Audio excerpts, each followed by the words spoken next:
तो नमस्कार दोस्तों, जैसा कि आज है आपका 21 अगस्त और 21 अगस्त को आपका EPFO, ठीक है, EPFO SSC का सेकंड शिफ्ट का भी जो एग्ज़ाम है आपका समाप्त हो गया है। हालांकि आज इसके एग्ज़ाम में आपके फर्स्ट और सेकंड शिफ्ट दोनों शिफ्टों के एग्जाम में कुछ विलंब देखने को मिला था। हालांकि टेक्निकल इशू था जो कि आपका हुआ था, ठीक है, लेकिन हालांकि सबसे बड़ी जो बात है कि आपका एग्जाम है जो कि आपका कंडक्ट हो चुका है, ठीक है। तो फर्स्ट का भी सेकंड का भी सभी शिफ्टों का एग्जाम समाप्त हो गया है, ठीक है। तो हम लोग अभी इस वीडियो में देखेंगे सेकंड शिफ्ट, बाकी आगे आने वाले जो वीडियो होगा वो आपका ऑल शिफ्ट का प्रश्न होगा, जो भी प्रश्न आपके छूट जाएंगे, ठीक है। तो सेकंड शिफ्ट में आपके क्या क्या प्रश्न पूछे गए थे उसको देख लेते हैं। तो देखिए, पहला जो प्रश्न पूछा गया था आपका कि जो बारहसिंगा है, ठीक है, बारहसिंगा किस राज्य का राजकीय पशु था, ठीक है। तो इसका राइट आंसर आपका क्या हो जाएगा, उत्तर प्रदेश हो जाएगा। ऑप्शन में आपको उत्तर प्रदेश दिया गया था, ठीक है, इसलिए इसका राइट आंसर आपका उत्तर प्रदेश हो जाएगा, ठीक है। बारहसिंगा जिसे कि हम लोग दलदल हिरण के नाम से भी जानते हैं, भारतीय उपमहाद्वीप वितरित हिरण की एक प्रजाति है, ठीक है। बारहसिंगा के नाम से आपको लग रहा होगा इनका इसका बारहसिंग होगा, ठीक है। तो आपका राइट आंसर क्या हो जाएगा, बारहसिंगा हो जाएगा, ठीक है। तो राजकीय पशु से संबंधित दोस्तों आपको बता दें कि फर्स्ट शिफ्ट में भी प्रश्न देखा गया था और आपका सेकंड शिफ्ट में भी देखा गया था, ठीक है। तो अभी के इस वीडियो में हम लोग देखेंगे कि आपकी कौन कौन से राज्य से कौन कौन से उनके राजकीय पशु संबंधित है, ठीक है। उससे पहले वीडियो में आगे बढ़े आपको बता दें कि टेक्स्ट बुक की तरफ से, ठीक है, टेक्स्ट बुक की तरफ से फ्रेंड्स आपका सिलेक्शन का संकल्प सेल है जो कि वर्तमान में भी चल रहा है, जिसमें आपका 21 से 23 अगस्त के बीच चलना है। अगर आपको टेक्स्ट बुक पर मॉक लगाना है, ठीक है, या किसी भी एग्जाम का आपको मॉक लगाना है, चाहे EPFO हो, चाहे SSC MTS हो, चाहे बैंकिंग हो, चाहे रेलवे हो, ठीक है, आप इसमें मॉक लगा सकते हैं। आपको टेक्स्ट बुक का जो ईयरली पास प्रो है वो दोस्तों आपको मात्र 449 रुपये मिलेगा, और टेक्स्ट बुक का जो ईयरली पास है वो आपको 314 रुपये मिलेगा। दोनों में डिफरेंस बस इतना ही है कि यदि आप टेक्स्ट बुक का ईयरली पास प्रो लेते हैं तो एक मॉक को आप अनलिमिटेड बार दे सकते हैं, साथ में प्रीवियस क्वेश्चन को भी सॉल्व कर सकते हैं, उसको भी मॉक को तौर पर दे सकते हैं, उसका PDF भी डाउनलोड कर सकते हैं, ठीक है। लेकिन आपको टेक्स्ट बुक के ईयरली पास में ये सब सुविधा नहीं मिलता, सिर्फ इस पर आप मॉक लगा सकते हैं, ठीक है। डिस्क्रिप्शन में लिंक दिया गया है, हमारा कूपन कोड APG यूज कीजिएगा तो आपको 10% का एक्स्ट्रा ऑफ भी मिल जाएगा। साथ में टेक्स्ट बुक के ऊपर आपको 700 प्लस एग्जामों का 70,000 प्लस मॉक टेस्ट है जो कि आपको एक ही प्लेटफॉर्म पर देखने को मिलता है। तो आप लोग जाइए, लिंक डिस्क्रिप्शन में है, वहाँ से आप लोग डाउनलोड करके APJ कूपन कोड को यूज कीजिएगा, ठीक है। इससे पहले दोस्तों आपको बता दें, तो देखिए, एक स्टूडेंट के द्वारा एक शायरी भेजा गया था जो कि आज का जो आपका NTA जो एग्जाम कंडक्ट करा रहा है उसके तरफ से कुछ देखा गया था, उसी के संदर्भ में एक स्टूडेंट ने शायरी भेजा है कि क्या है NTA, लप्पू सा NTA है, पेपर लेना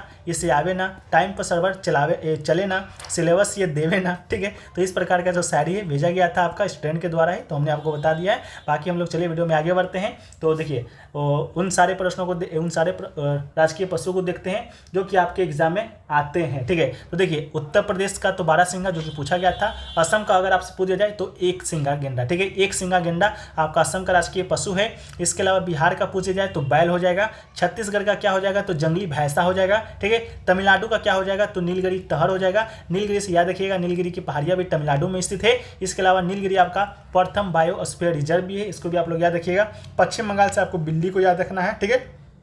मणिपुर से आपको संगई याद रखना है, नागालैंड से मिथुन को याद रखना है। उत्तराखंड वाला पूछा गया था फर्स्ट शिफ्ट में, जिसका राइट आंसर आपका कस्तूरी हिरण था, जिसे अल्पाइन भी कहते हैं। अरुणाचल प्रदेश का आपका घायल हो जाएगा। मिजोरम का आपका हिमालय शेर हो जाएगा।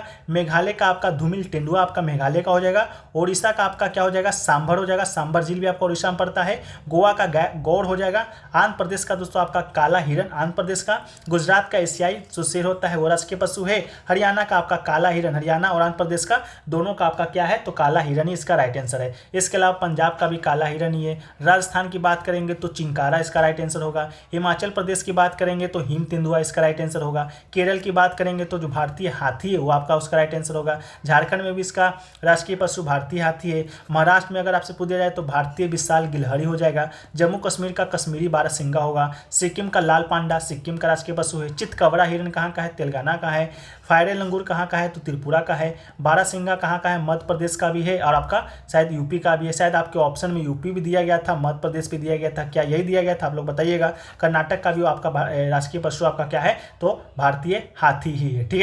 चलिए, इसके अलावा नेक्स्ट क्वेश्चन पूछा गया कि 2023 में कुल कितने लोगों को पद्म अवार्ड दिया गया था। तो 2023 में कुल 106 लोगों को पद्म अवार्ड दिया गया था। किसके द्वारा दिया जाता है, राष्ट्रपति के द्वारा दिया जाता है। टोटल 106 पद्म पुरस्कार दिया गया है, जिसमें से 91 आपका पद्मश्री दिया गया था। इसके अलावा पद्मश्री, इसके अलावा 9 आपका पद्म भूषण दिया गया था। इसके अलावा 6 क्या दिया गया था, तो 6 आपका पद्म विभूषण दिया गया था। ठीक है, तो ये आपका पद्म पुरस्कार दिया गया था। देखिए 106 लोगों को तो हम लोग डिस्कस नहीं कर सकते हैं कि कौन कौन सा पुरस्कार है, 106 लोगों को किन किन लोगों को दिया गया था। हाँ, लेकिन हाँ हम लोग पद्म भूषण और पद्म विभूषण दोनों लोगों को देख लेते हैं, जो कि कुल 15 आपका पुरस्कार है। 9 पद्म विभूषण है, 6 आपका पद्म भूषण है। ठीक है, तो ये पुरस्कार हम लोग देखते हैं। तो देखिए पद्म जो भूषण है मात्र 6 लोगों को दिया गया था, जिनमें आपका एक है बालकृष्ण दोषी को दिया गया था वास्तुकला के क्षेत्र में, एक आपके जाकिर हुसैन को दिया गया था, ये आपके कला के क्षेत्र में, ये आपके तबला वादक हैं।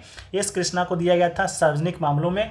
इसके अलावा आपका दिया गया था एक दिलीप महालनोबिस को दवा के क्षेत्र में, श्रीनिवास वरदान को दिया गया था विज्ञान एवं इंजीनियरिंग के क्षेत्र में, मुलायम सिंह यादव को दिया गया था सार्वजनिक मामलों के क्षेत्र में। ठीक है, तो ये आपका पद्म विभूषण दिया गया था। इसके अलावा एक क्वेश्चन आपका ये भी बना था कि पद्म भूषण, ठीक है, पद्म भूषण है जो कि आपका एजुकेशन एंड लिटरेचर में किसे दिया गया था, किसी में, एजुकेशन एंड लिटरेचर में। ठीक है, ये भी प्रश्न आपका बना था, तो वो भी हम लोग यहीं पर डिस्कस कर लेते हैं। ठीक है, तो देखिए 7वां जो है आपका श्री एस.एल. भिड़प्पा है, उनको आपका साहित्य एवं शिक्षा में यानी कि एजुकेशन एंड लिटरेचर में दिया गया था। तो इसका राइट आंसर उसका क्या हो जाएगा, श्री एस.ए. भिड़प्पा हो जाएगा। व्यापार उद्योग के क्षेत्र में श्री कुमार मंगलम बिरला को दिया गया था। श्री दीपक धर को विज्ञान एवं इंजीनियरिंग के क्षेत्र में दिया गया था। सुश्री वाणी जयराम को दिया गया था कला के क्षेत्र में। इनका मृत्यु दोस्तों आपका 22 फरवरी 2023 में हो गया था। ठीक है, ये सुश्री वाणी जयराम का। ठीक है, इसके अलावा स्वामी चिन्नाजियर को अध्यात्म के क्षेत्र में, सुश्री सुमन कल्याणपुर को कला के क्षेत्र में, क से कल्याण क से कला,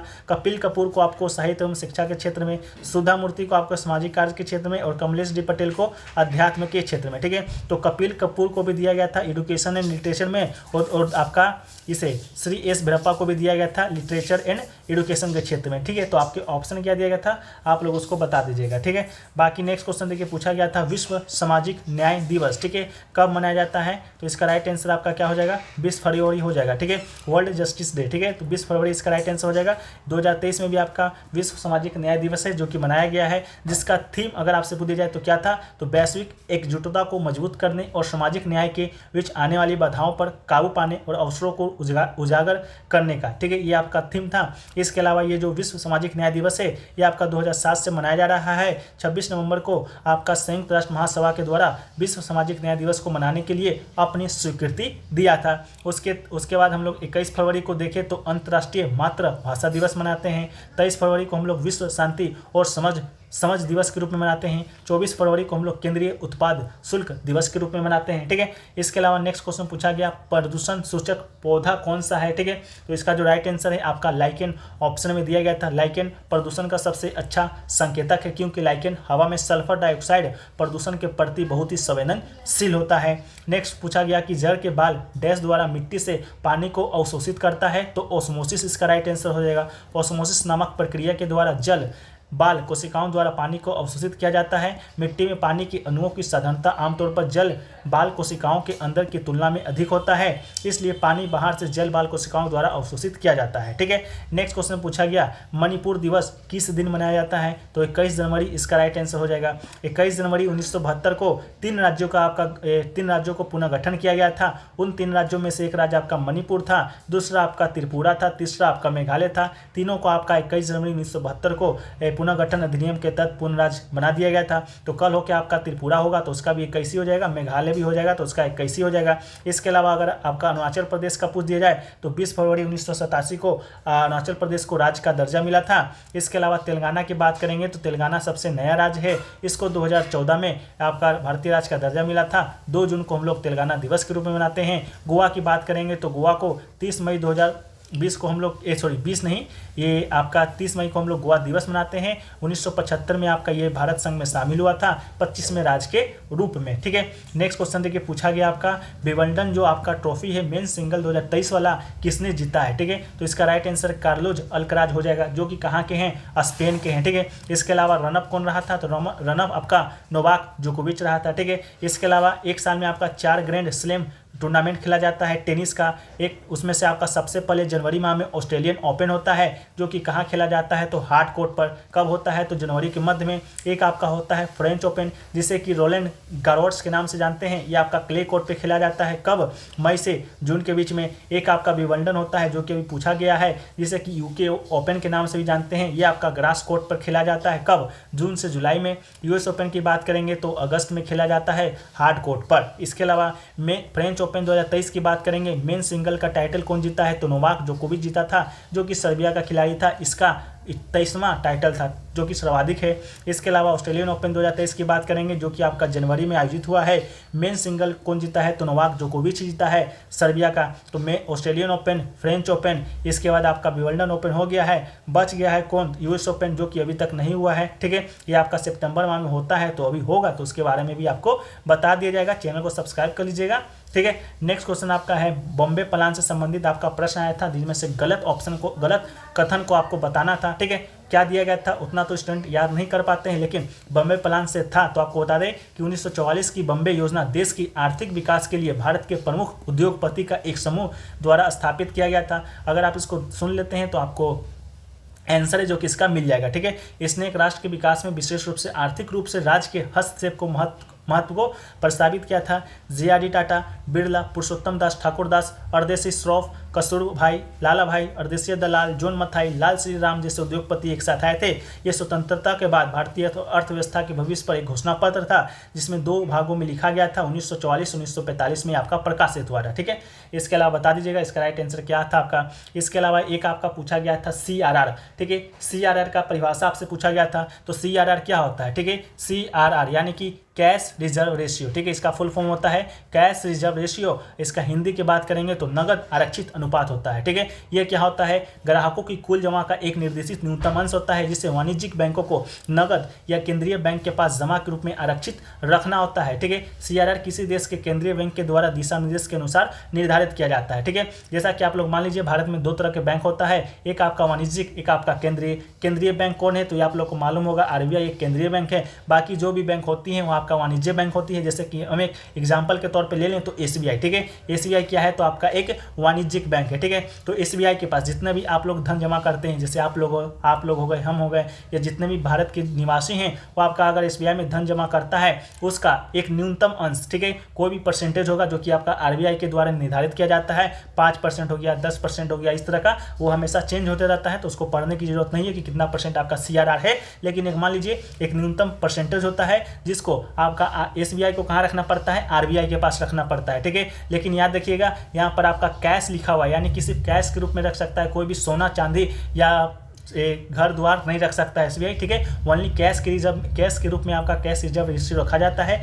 ठीक है, वाणिज्य बैंकों को RBI के पास। ठीक है, तो ये आपका राइट आंसर हो जाएगा, इसको आप लोग समझ लीजिएगा। नेक्स्ट बार से आप लोग क्या कीजिएगा, गलत मत कीजिएगा। ठीक है, एक होता है आपका SLR क्या होता है? SLR, ठीक है, ये होता है, ये समय और मांग देनदारियों के प्रतिशत के अनुसार तरल संपत्तियों का एक अनुपात है। ठीक है, SLR में क्या होता है कि बैंक को, ठीक है, जैसे कि आपका SBI हो गया, SBI को खुद के पास ही एक आपका न्यूनतम अंश रखना पड़ता है, कुछ कुल पैसों का जितना उसके पास आता है, जमा होता है, निकलता है। ठीक है, उसका कुछ अंश होता है, लेकिन ये आपका कैश के तौर पर नहीं, खुद भी कुछ भी रख सकता है। प्रतिभूतियाँ एक होता है, उसके द्वारा गोल्ड, सोना, चांदी, कुछ के माध्यम से भी SLR है, जो कि आपका वाणिज्यिक बैंक अपने पास रख सकता है। ठीक है, देखिए एक आपका CRR है, एक आपका SLR है, दोनों में आपका क्या डिफरेंस है उसको देख लीजिए। ये वो पैसे का प्रतिशत है जो किसी बैंक को RBI के पास रखना होता है। वहीं पर आपका SLR क्या है? ये समय और मांग देनदारियों के प्रतिशत के अनुसार तरल संपत्ति, ठीक है, कोई भी हो गया, कैश भी रख सकता है, नहीं तो प्रतिभूतियां भी रख सकता है, असेट्स रख सकता है, या आपका गोल्ड, सोना, चांदी कुछ भी रख सकता है, लेकिन अपने पास रखेगा। ठीक है, ये आपका नकदी के रूप में रखा जाता है, या आपका नकदी में रखा जाएगा, सोना में भी रखा जाएगा, सरकार के द्वारा अनुमोदित प्रतिभूतियों के रूप में भी रखा जा सकता है। यह आपका क्या होता है तो अर्थव्यवस्था के धन को प्रवाह को नियंत्रित करता है, यह बैंक को सॉल्वेंसी सुनिश्चित करता है। इसके अलावा RBI के पास रक्षित होता है, यह आपका वाणिज्य बैंकों के खुद के पास रखना पड़ता है। यह आपका देश में नकदी की तरलता को नियंत्रित करता है, यह देश की ऋण वृद्धि को बनाए रखता है। ठीक है, तो ये दोस्तों आपका एक डिफरेंस था। बाकी एक आपका होता है रिवर्स रेपो रेट, ठीक है, RRR। ठीक है, एक होता है रिवर्स रेपो रेट, यह वो दर होता है जिसमें बैंकों को उनकी ओर से RBI में जमा धन पर ब्याज मिलता है। वो रिवर्स रेपो रेट बाजार में नकदी की तरलता को नियंत्रित करने में कमी आती है। ठीक है, तो ये आपका RBI देता है किसको, वाणिज्यिक बैंकों को ब्याज के तौर पर, उसे हम लोग रिवर्स रेपो रेट कहते हैं, ठीक है। इसके अलावा आपका है एक, चलिए इतना ही है। नेक्स्ट क्वेश्चन है कि जिस क्षेत्र में किसान केवल सब्जियों के विशेषज्ञ होते हैं, इस प्रकार की खेती को क्या कहा जाता है। राइट आंसर आपका ट्रक खेती, ठीक है, ऑप्शन में भी दिया गया था ट्रक खेती, राइट आंसर हो जाएगा। किसान सब्जियों में माहिर होता है, इस प्रकार की खेती को ट्रक खेती के नाम से जानते हैं, ठीक है। इसके अलावा नेक्स्ट क्वेश्चन आपका आया था सतत विकास लक्ष्यों के लक्ष्य जो आपका आया था, जो 17 आपके लक्ष्य हैं, उसमें से कुछ ऑप्शन दिए गए थे, 4 ऑप्शन, जिसमें से एक ऑप्शन आपका गोल 5 का था, एक आपका गोल 14 का था, एक आपका गोल 9 का था, ठीक है। तो गोल 9 वाला जो था आपका इनकरेक्ट था, जो कि आपका राइट आंसर हो जाएगा। हम लोग 17 लक्ष्यों को एक बार देख लेते हैं, जो कि आपके नेक्स्ट स्टेप में आ भी सकते हैं। जिनको देखना है वो लोग देख लीजिए, नहीं तो वीडियो को आप लोग आगे बढ़ा सकते हैं, आपके पास ऑप्शन दिया गया है, ठीक है। तो SDG 1 क्या है, हर जगह गरीबी को उसके सभी रूपों में समाप्त करना। SDG 2 क्या है, तो भूखमरी खत्म करना, खाद्य सुरक्षा और बेहतर पोषण हासिल करना और बढ़ावा देना, टिकाऊ कृषि करना, ठीक है। SDG 3 में क्या है, तो स्वास्थ्य जीवन सुनिश्चित करना, सभी उम्र के लोगों को कल्याण को बढ़ावा देना, ठीक है। इसके अलावा SDG 4 क्या है, तो समावेशी और समान गुणवत्ता वाली शिक्षा सुनिश्चित करना और सभी के लिए आजीवन सीखने के अवसरों को बढ़ावा देना। 5 क्या है, तो लैंगिक समानता हासिल करना और सभी महिलाओं और लड़कियों को सशक्त बनाना। ये आपके ऑप्शन में दिया गया था। एक आपका 6 वाला है, सभी के लिए पानी और स्वच्छता की उपलब्धता, टिकाऊ और प्रबंधन सुनिश्चित करना, 6 में है। SDG 7 आपका क्या है, पहुँच सुनिश्चित करें, किफायती, विश्वसनीय और टिकाऊ और सभी, ठीक है। एक आपका SDG 8 है, 8 में क्या है, तो आधुनिक ऊर्जा, सभी के लिए निरंतर समावेशी और टिकाऊ आर्थिक विकास, पूर्ण और उत्पादक रोजगार और सभ्य काम को बढ़ावा देना। इसके अलावा SDG 9 क्या है, जो कि आपका रॉन्ग ऑप्शन दिया था क्वेश्चन के अनुसार, इसका सही क्या है, तो लचीली बुनियादी ढांचे का निर्माण करना, समावेशी और टिकाऊ औद्योगिकीकरण को बढ़ावा देना और नवाचार को बढ़ावा देना, ठीक है। इसके अलावा 10 क्या है, तो देश के भीतर देश के बीच असमानता को कम करना है। 11 है, शहरों और मानव बस्तियों को समावेशी, सुरक्षित, लचीला और टिकाऊ बनाना। इसके अलावा SDG 12 क्या है, तो टिकाऊ उपभोग और उत्पादन पैटर्न सुनिश्चित करना।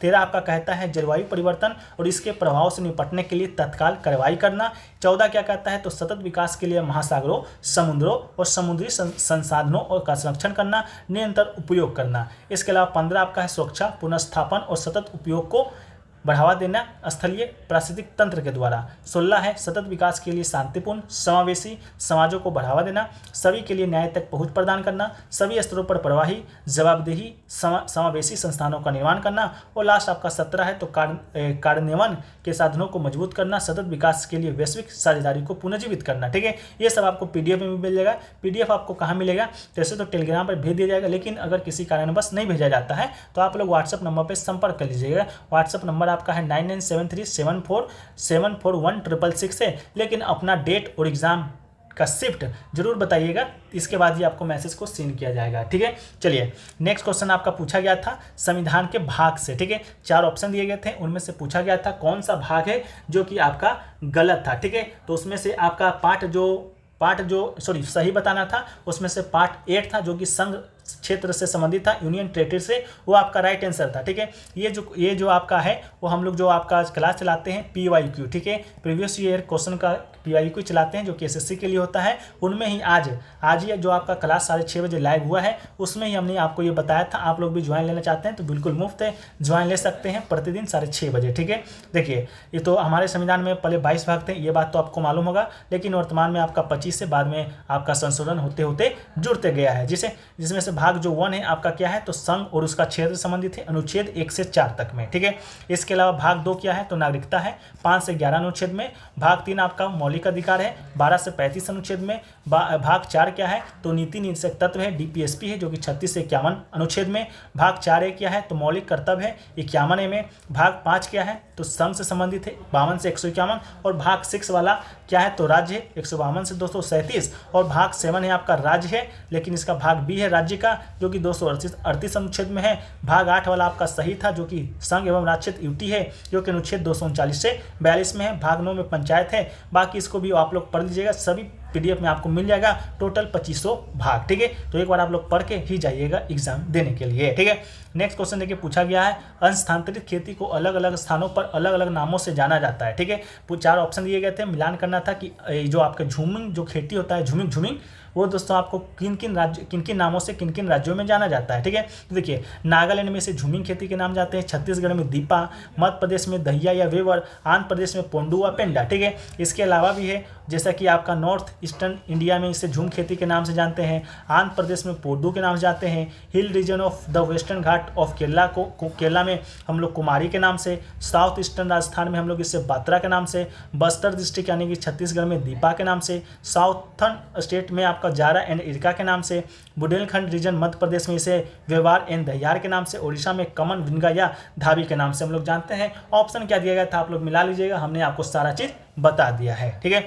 नेक्स्ट क्वेश्चन पूछा गया था, झारखंड का स्थापना वर्ष किस वर्ष हुआ था? 2000 बिल्कुल राइट आंसर था। 2000 में झारखंड का निर्माण हुआ था, साथ में 3 और राज्य बनाए गए थे। कौन कौन से राज्य बनाए गए थे? तो बिहार से झारखंड को अलग कर दिया गया था 15 नवंबर 2000 को। इसके अलावा मध्य प्रदेश से छत्तीसगढ़ को अलग कर दिया गया था, तो 2000 में छत्तीसगढ़ का भी निर्माण हुआ था 1 नवंबर को। इसके अलावा उत्तराखंड को उत्तर प्रदेश से अलग कर दिया गया था, तो झारखंड, छत्तीसगढ़, उत्तराखंड तीनों को 2000 ईस्वी में मनाया गया था। डेट आपका अलग अलग हो सकता है। इसके बाद तेलंगाना को भारत का 29वां राज्य बनाया गया था, जो कि 2014 में 2 जून को, जैसा कि हम लोग ऊपर डिस्कस कर भी चुके हैं। इसके अलावा कुछ राज्यों के गठन को वर्ष को देखिए तो गोवा को 1987 में बनाया गया था, सिक्किम को 1975 में बनाया गया था। हमने ऊपर आपको गलत बता दिया कि गोवा को 1975 में नहीं, आपका सिक्किम को बनाया गया था, वही आपको याद रह गया था। तो गोवा 1987, सिक्किम 1975, त्रिपुरा 1972, मेघालय भी 1972, मणिपुर भी 1972, ठीक है। यानी कि त्रिपुरा, मेघालय, मणिपुर सभी को 1972 में, हिमाचल प्रदेश को 71 में, पंजाब को 66 में,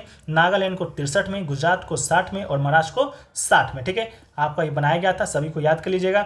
बाकी नेक्स्ट क्वेश्चन पूछा गया, 13 दिसंबर 1946 को संविधान सभा में उद्देश्य संकल्प किसने पेश किया था? तो पंडित जवाहरलाल नेहरू ने किया था। राइट आंसर आपका पंडित जवाहरलाल नेहरू हो जाएगा, जो कि क्या थे? तो भारत के प्रथम प्रधानमंत्री थे, ठीक है। नेक्स्ट क्वेश्चन पूछा गया, 2023 पुरुष एशियाई चैंपियंस ट्रॉफी कहां आयोजित हुआ था? राइट आंसर आपका चेन्नई, तमिलनाडु हो जाएगा, जो कि 7वां संस्करण था। किस देश में आयोजित हुआ था? भारत में। शहर आपका चेन्नई था। कब से कब हुआ था? 3 से 12 अगस्त के बीच हुआ था। शीर्ष स्कोरर कौन रहा था? तो आपका भारत का ही खिलाड़ी हरमनप्रीत सिंह रहा था। 9 गोल इन्होंने दागा था। देखिए एक बार क्या हुआ कि पूछ दिया गया कि हरमनप्रीत सिंह है वो आपका किस खेल से संबंधित है? तो खेल से संबंधित तो आपका हॉकी था, लेकिन बहुत सारे लोगों ने क्या किया था? मार दिया था क्रिकेट। क्यों मार दिया था? कि हरमनप्रीत एक कौर भी है जो कि भारतीय महिला क्रिकेटर है, वो आपका क्रिकेट संबंधित है, लेकिन आपको यहाँ सिंह लगा हुआ था, ठीक है। तो आप लोग को भी ये गलती नहीं करना है, आप लोग को भी याद रखना है। सर्वश्रेष्ठ खिलाड़ी कौन था? तो भारत का ही मनदीप सिंह था। इसके अलावा जीता कौन था? अपना देश भारत ही जीता था। किसको हराकर? मलेशिया को हराकर 4-3 से, ठीक है। कितना बार इस केमा खिताब था भारत का? तो चौथा खिताब था, ठीक है। नेक्स्ट क्वेश्चन देखिए पूछा गया आपका, प्रधानमंत्री जीवन ज्योति बीमा योजना संबंधित कथन टाइप प्रश्न आया था, लेकिन आपको बता दें कि आपका भारत सरकार के द्वारा शुरू किया गया एक बीमा योजना है। इसका योजना का जो आरंभ है कलकत्ता में किया गया था 9 मई 2015 को। किसके द्वारा? प्रधानमंत्री के द्वारा। प्रधानमंत्री कौन है? नरेंद्र मोदी जी हैं। प्रधानमंत्री जीवन ज्योति बीमा योजना का जो आयु है न्यूनतम और ज़्यादा आपका 18 से 50 वर्ष तक का है। इसके अलावा जिस व्यक्ति का जो बीमा किया जाता है, अगर उसका निधन हो जाता है, आकस्मिक हो जाने पर बीमा कंपनी उसके द्वारा नामित किए गए निवानी को कितना देता है? 2 लाख रुपये तक का आर्थिक मदद करता है। इसके अलावा इस बीमा योजना की प्रीमियम दर कितना है? तो 436 रुपये मासिक है, ठीक है। मासिक है, इसको भी याद रखिएगा, ठीक है। तो ये सभी प्रश्न आपके आज के सेकंड शिफ्ट में पूछे गए थे। बाकी ऑल शिफ्ट का भी जो प्रश्न है जल्दी आपको इस चैनल के माध्यम से प्रोवाइड कराया जाएगा। PDF आपको कैसे मिलेगा बता दिए, व्हाट्सएप नंबर पे संपर्क कर लीजिएगा। बाकी आपको हमारा ये जो प्रयास है कैसा लगा कमेंट सेक्शन में बता दीजिएगा, और वीडियो को लाइक कर दीजिएगा, हो सके तो शेयर भी कर दीजिएगा। बाकी टेक्स्ट बुक का पास लेना चाहते हैं तो डिस्क्रिप्शन में लिंक दिया गया है। 449 रुपये में text book yearly pass pro ले सकते हैं। 1 साल में जितने भी एग्जाम आएंगे उसको आप लोग मॉक के तौर पर दे सकते हैं। प्रीवियस क्वेश्चन को डाउनलोड भी कर सकते हैं। चलिए हम लोग मिलते हैं कल के फर्स्ट शिफ्ट में, नहीं अभी मिलेंगे हम लोग ऑल शिफ्ट की वीडियो में, फिर मिलेंगे कल के फर्स्ट शिफ्ट की वीडियो में, ठीक है। जब तक के लिए जय हिंद, जय भारत, वंदे मातरम, भारत माता की जय।